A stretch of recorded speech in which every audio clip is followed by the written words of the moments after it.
So CAD is basically imprinting your imaginations onto a software that will render a precisely dimensioned 3D figure. So, for example, Dogma designed their robot on a CAD software called Onshape, a cloud-based and free software, and some softwares Dogma has used in the past are SolidWorks and Inventor. And furthermore, CAD can be used in our everyday lives, like down here in the bottom left corner, I have a retainer, which looks like it has been scanned through a 3D software and edited to make sure it fits. So anyways, the CAD software we are going to be looking at today is called TinkerCAD, also from the same company as Inventor. So let's get to it. So I want you to go to the website called TinkerCAD. You can just do this by looking up TinkerCAD like that, and click on the link. So that's going to take maybe a little while to load, and when it loads in the page, you're going to see the top bar filled with gallery, blog, learn, teach, and sign in. So we're not going to press those. Instead, we're going to press join now in the top right corner here.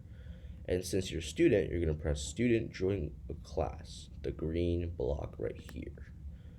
So I'm not sure if you noticed, but on the left, I have a random string of words of just letters and numbers. So apparently the computer, more specifically the TinkerCAD website, generates this as the code to your classroom. So we're going to copy that, or you can just type it in. So it's going to be BRDKRQ7HTNGX and go to my class. So you can see that you enter your class because it says Dogma Summer Camp Week 1, and you're just going to enter your first name. So this is my name is David, I'll just put David. That's me. And here we have what's called the dashboard. Wait till it loads. So here we have the dashboard where you can see all your new designs or your previous designs, so you can edit them or create new designs. So we're going to create a new design, and I'm going to show you guys how to maneuver on TinkerCAD and place some blocks. Taking a while to load, but that's okay. Okay, so the first thing we're going to be learning today is how to rotate the work plane, how to move it around, and how to zoom in and zoom out.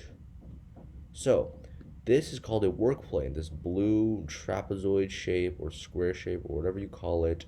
And this actually, even though it only has borders here, it extends infinitely forever. So if I drag, but we're just going to get into this more detail later, if I drag a box onto the work plane, it'll always remain on the same 2D plane. And if I even move it here, it may seem like it's hovering, but it's actually just really small in the distance. So if I drag it like this, you can still see that it's still on the work plane. But anyways, we are going to learn how to rotate this and move it around and zoom in and zoom out. So I don't know if you're on a desktop with a mouse, or if you're on a computer, or if you're on a laptop with a trackpad. Excuse me, sorry.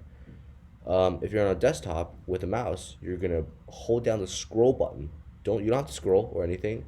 So you just hold down the scroll button and just move your mouse around so you can see that the work plane is gonna be moving like this.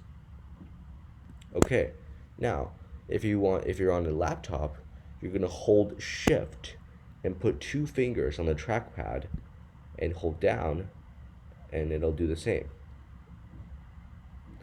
Now, we're going to learn how to rotate the works plane or the whole project.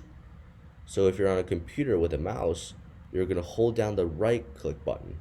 Hold down the right click button and just go like this. And now if you're on a laptop, you're just going to hold down the 2 fingers without Shift this time. You don't have to press Shift this time. So hold it down and move it around.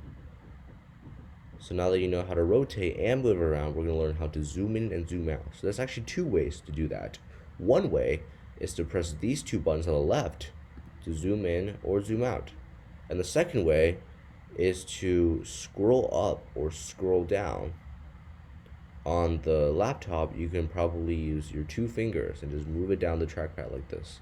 Or on the computer with the mouse, you just use the scrolling thing. So let's drag a box in and see what's up, okay? So you click on the box, move your mouse over, and determine where you want to put a box. So for me, I'm just going to put in the middle, so because that's where the most space is, and click again. So there we have it, a red box. So if you, like I said earlier, CAD is a software that I'll specifically dimension a block. I'm sorry, excuse me.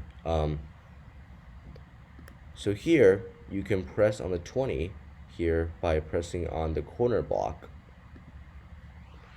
and just type something specific like 14.56. Sure, that's very specific.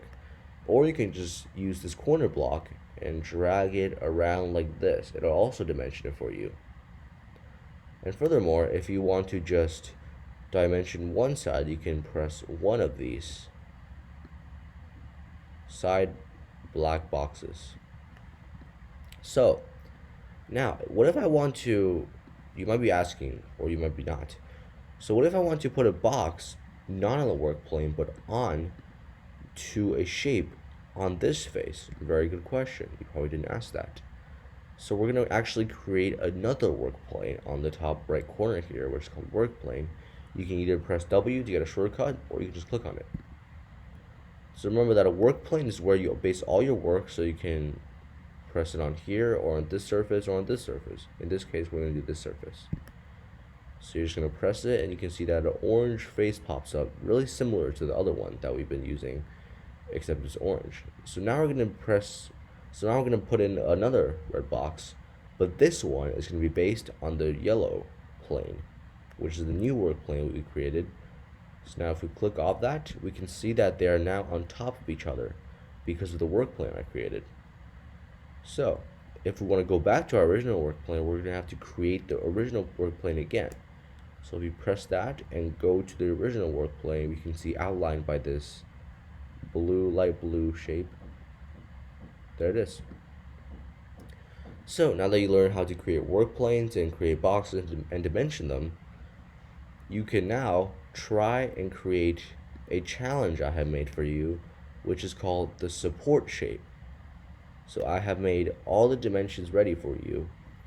You're gonna end up with, hopefully, this flat rectangular shape and a middle support shape that will support the top.